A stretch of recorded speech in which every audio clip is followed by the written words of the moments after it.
many members of Congress or the Senate did you subpoena phone toll records? As I sit here right now, I do not recall a specific number. Is this the complete list right here?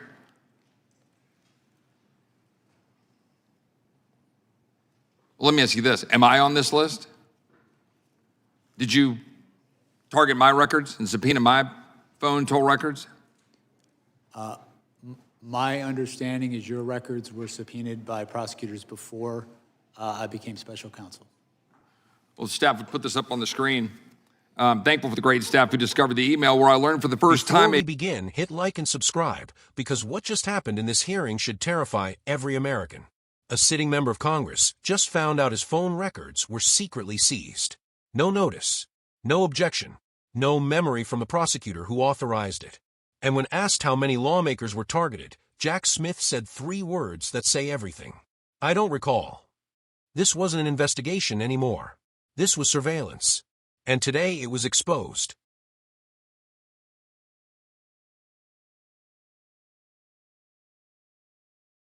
This up on the screen. I'm thankful for the great staff who discovered the email where I learned for the first time a few weeks ago that my phone records were indeed targeted. We called AT&T and we've learned that they were given to the Department of Justice, as this email indicates, because I had been in communication with Scott Perry, one of my colleagues here in Congress, who literally had his phone taken from him in front of his family. And of course, as we've already talked about in this document, it talks about you could be in violation of the privilege by even obtaining and possessing this information if the member objected to the disclosure. This happened 4 years ago in May of 2022, and I couldn't object because I didn't know. I didn't know until about 3 weeks ago. My question here is, was there any limits to your investigation or the investigation that preceded you, Mr. Smith? Because as egregious as a violation of separation of powers this is, as an egregious and abuse of power it is, it's far more concerning you are clearly targeting American citizens for merely being conservative or supporting the president. We've got memos that we've already been talking about in this hearing from April 2022 that preceded you that establish and open the investigations, one of which has Attorney General Merrick Garland's signature on it. And the focus was the electors. Now that was 6 months before you were appointed. You testified earlier, you met and interviewed Merrick Garland and Deputy AG Lisa Monaco, and you briefed the AG and Deputy multiple times. Did you brief them on the electors and the prosecution of their supposed crimes? I'm sorry. Did you brief them on the electors and their supposed crimes? I don't recall specific conversations, but I'm sure that in the course of briefing them, I discussed. Wasn't that the purpose of the entire investigation as it was set out? Because putting aside that in 1960, as we already talked about, my friend Mr. Tiffany, that Hawaii put forward an alternate slate of electors, the investigation pivoted to President Trump and frankly anybody who knew him. Do you know who Cleta Mitchell is? Yes, I do. She's an election lawyer that was involved in filing an election contest on behalf of President Trump in Georgia in December of 2020.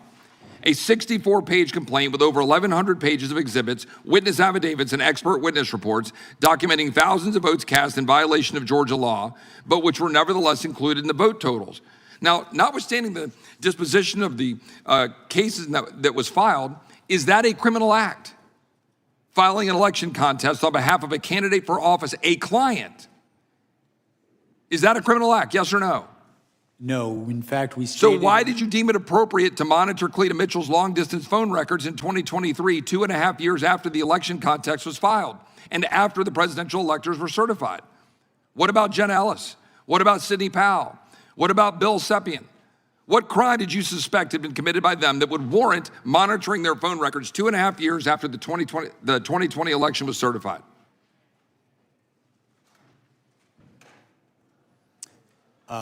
With respect to Sidney Powell, she is one of the co-conspirators alleged in the indictment.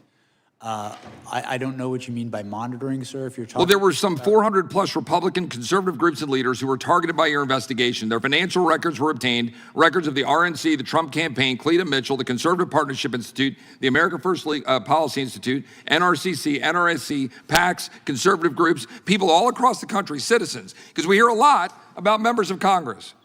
And we should, because of separation of powers and the egregious abuse of power. But what we're not talking about enough, in my opinion, are the American citizens that have been targeted. Because frankly, are there any limits to the power of a special prosecutor or special counsel? So much so in your abuse of power that in the summer of 2024, the indictment involving classified documents was dismissed after determining your appointment violated the Appointments Clause of the Constitution, but you continued to sign your name on court filings until the time you resigned from office in January of 2025. A federal judge just recently stated a prosecutor who continues to sign his name in court filings after a disqualification order should face disciplinary action or disbarment. I yield back. Gentleman yields back. Did the gentleman have the opportunity to respond? If the gentleman wants to respond, he can. With respect to the last point, Judge Cannon's order specifically limited her finding to that proceeding. So there would be nothing improper about continuing to litigate the cases in Washington, D.C. And with respect. Before we go any further, hit like, subscribe, and share this video, because what you're about to hear cuts straight to the heart of whether the Constitution still means anything in this country.